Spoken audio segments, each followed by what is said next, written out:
Welcome to RTV. నేను Sivaramakrishna.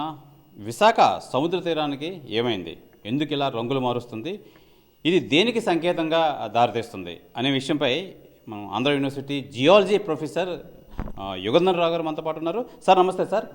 Sir, ఈ మధ్యకాలంలో మనం చూస్తున్నాం ఈ రంగులు మారడం ఇది దేనికి దారితీస్తుంది, ఏమని చెప్తారు మీరు? అంటే రియల్గా మనం ఇప్పుడు సముద్రం తీసుకున్నాం అనుకోండి, ఒకటి సముద్రపు నీరు. నార్మల్గా సముద్రపు నీరు మనం నార్మల్గా బ్లూ కలర్లో ఉంటుంది నార్మల్గా మీరు ఎక్కడైనా సరే. దీనికి రీజన్ ఏంటంటే ఈ light scattering of light blue కలర్ని అది స్కాటర్ చేసి రిమైనింగ్ కలర్స్ అంతటిని కూడా వాటర్ అబ్జర్వ్ చేయడం వలన నార్మల్గా మనకి బ్లూ కలర్ అనేది సముద్రంలో నార్మల్గా కనిపించేది. అలా కాకుండా ఒక్కొక్కప్పుడు మనకి బ్లాక్ కలర్లో కూడా కనిపిస్తుంటుంది. దీంట్లో రీజన్ ఏంటంటే సముద్రంలో ఏమైనా సస్పెండెడ్ పార్టికల్స్ మట్టి అవన్నీ ఎక్కువ వచ్చాయనుకోండి, అలాంటప్పుడు ఏంటంటే ఈ లైట్ని మొత్తం అంతా అబ్జర్వ్ చేయడం వలన ఏ లైట్ని కూడా స్కాటర్ చేయకపోవడం వలన అవి డార్క్గా ఉండిపోయి మొత్తం ఆ లైట్ అంతా అబ్జర్వ్ చేయడం వలన అది మనకి బ్లాక్ కలర్లో కనిపిస్తుంది. అలా కాకుండా మనకి గ్రీన్ కలర్లో కూడా ఒక్కొక్కసారి కనిపిస్తుంది. దీనికి ఏంటంటే ఫైటోప్లాంక్టాన్ అనే ఒక నార్మల్ ఆల్గే అనేది నార్మల్గా ఈ సముద్రంలో ఎక్కువగా ఉంటుందన్నమాట. ఇదే బేసిక్గా మనకి సముద్రంలో ఉండే జీవజాతులకు అన్నిటికీ కూడా ఆక్సిజన్ సప్లై చేసే ఈ ఆల్గే. ఇది నార్మల్గా అది గ్రీన్ కలర్లో ఉంటుంది. సముద్రంలో బాగా పొల్యూషన్స్ ఎక్కువగా వాటర్ కానీ పొల్యూషన్ ఎక్కువగా జరిగిందనుకోండి, ఈ నార్మల్గా హార్మ్ఫుల్ బ్లూ ఆల్గే అనేది ఒకటి క్రియేట్ అయ్యి అది మనకి రెడ్ కలర్లో మనకి కనిపిస్తుంటుంది. అంటే సముద్రపు వాటర్ పొల్యూషన్ కానీ జరిగి అది ఆల్గే నార్మల్గా రెడ్ కలర్ని ఇండికేట్ చేస్తుంటుంది అనమాట.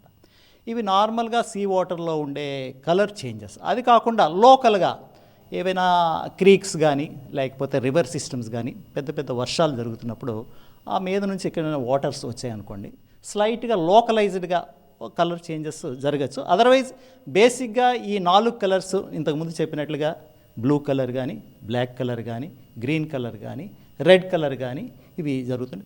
ఏదైనా సరే మన సముద్రాన్ని మనం పొల్యూషన్ నుంచి ఫ్రీగా ఉంచాలి. ఏవైనా ఇండస్ట్రియల్ పొల్యూషన్స్ ఇవన్నీ కూడా లేకుండా ఇండస్ట్రీస్ అలాంగ్ ద కోస్ట్లో ఉండేవి పొల్యూటెంట్స్ రిలీజ్ చేయకుండా సముద్రాన్ని కాపాడవలసిన బాధ్యత ప్రతి ఒక్కరి చేతుల మీద ఉందన్నమాట. ఇది సముద్రపు నీరు వరకు సంబంధించింది. అది కాకుండా సముద్రపు ఒడ్డులో ఇసుక ఉందనుకోండి, అది కూడా కలర్స్ చేంజ్ చేస్తుంది అని మనం అనుకుంటాం. యాక్చువల్గా అది కలర్ చేంజ్ చేయడం కాదు, మనకి ఇసుకలో నార్మల్గా ఈ బ్రౌన్ కలర్ నార్మల్గా మనకు కనిపించేది. అది కాకుండా బ్లాక్ కలర్ శాండ్ కూడా ఉంటుంది, రెడ్ కలర్ శాండ్ కూడా ఉంటుంది, మిక్సింగ్ అవుతూ ఉంటుంది అనమాట. ఇప్పుడు ఏం జరుగుతుందంటే మనకి సముద్రంలో బాగా డిస్టర్బెన్సెస్ జరిగాయి అనుకోండి, కోస్ట్లో ఏవైనా సైక్లోన్స్ కానీ ఏవైనా వచ్చినప్పుడు ఏమవుతుందంటే ఈ సెపరేషన్ అనేది బాగా జరిగి లైటర్ మెటీరియల్స్, ఈ బ్రౌన్ కలర్ మెటీరియల్ అంతా సముద్రం లోపలికి కొద్దిగా సెపరేట్ అయ్యి మనకు అలాంటి ప్రదేశాల్లో బ్లాక్గా కానీ, ఆ బ్లాక్ కలరే మనం టైటానియంకు ముడి ఖనిజం ఇల్మనైట్ అని అంటారనమాట. అలా కాకుండా రెడ్ కలర్లో ఉండే ఒక్కొక్కసారి శాండ్ కూడా మనకి కనిపిస్తుంది. రీజన్ ఏంటంటే ఇవన్నీ కూడా భార ఖనిజాలు, హెవీ స్పెసిఫిక్ గ్రావిటీ ఎక్కువగా ఉండడం వలన ఆ వేవ్ యాక్షన్లో సెపరేట్ అయ్యి మనకి సముద్రపు ఒడ్డుగా కనిపించే కలర్ వేరియేషన్స్ మనకి హుడ్ సైక్లోన్ వచ్చినప్పుడు మీరు చూడండి, మనకి సముద్రం అంతా కూడా చాలా బ్లాక్గా కనిపించింది. ఎందుకంటే అప్పుడు మనకి గాలి చాలా ఎక్కువ వచ్చి వేవ్ కూడా యాక్షన్ బాగా జరిగి బాగా సెపరేషన్ జరిగి మొత్తం అంతా హెవీస్ అంతా కూడా అలాంగ్ ద కోస్ట్ వచ్చి మనకి బ్లాక్ కలర్ని చూపించింది అనమాట. ఇది సార్, ఇప్పుడు ఈ పొల్యూషన్ వల్ల ఈ శాండ్ కలర్ మారడం వల్ల ఇదేనా మారే అవకాశం ఉందంటారు? జనరల్గా పొల్యూషన్లో శాండ్ కలర్ కాదండి. ఇంతకుముందు చెప్పినట్లుగానే శాండ్లో డిఫరెంట్ మినరల్స్ ఉన్నాయి. ఆ మినరల్సే ఈ కలర్ వేరియేషన్కి కానీ ఆ శాండ్ కలర్ వేరియేషన్ అనేది జరగలేదు. బట్ డెఫినెట్గా సీలో వాటర్లో మాత్రం వేరియేషన్స్ ఖచ్చితంగా మనం చూడొచ్చు. అదర్వైజ్ నార్మల్గా సీ వాటర్ పొల్యూషన్ లేదు అనుకోండి, అది టిపికల్గా మీకు బ్లూ కలర్లోనే ఉంటుంది.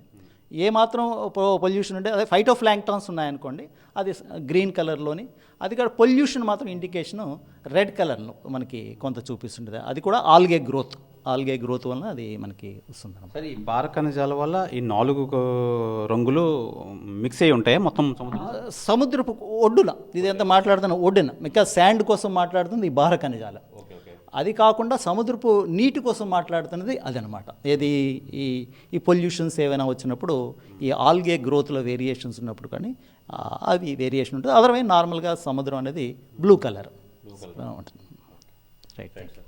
ఇది ఈ విశాఖ ఆర్కే బీచ్ నుంచి భీమిలి బీచ్ తీరం వరకు ఈ రంగులు మారడం నేపథ్యంలో అయితే ఈ బార ఖనిజాల వల్ల ఈ రంగులు ఈ వేవ్స్కి తేలియాడుతూ ఉంటాయి. అప్పుడు దాన్ని బట్టి ఇది రంగులు ఒక్కొక్కసారి ఒక్కొక్క రంగులో ఉంటుంది. దానివల్ల ఈ విధంగా మనకి సముద్రం దర్శనమిస్తుంటూ ఉంటుందని చెప్పి Visakha Andhra university geology professor Yugandhar Rao గారు అయితే తెలియజేస్తారు. కెమెరామెన్ రమణ్ కుమార్తో శివరామకృష్ణ RTV విశాఖపట్నం నుంచి. మరిన్ని వీడియోస్ కోసం ఛానల్ ని సబ్స్క్రైబ్ చేయండి. లేటెస్ట్ అప్డేట్స్ కోసం వాట్సాప్ ఛానల్ ని ఫాలో అవ్వండి. ఆ లింక్ డిస్క్రిప్షన్ లో ఉంది.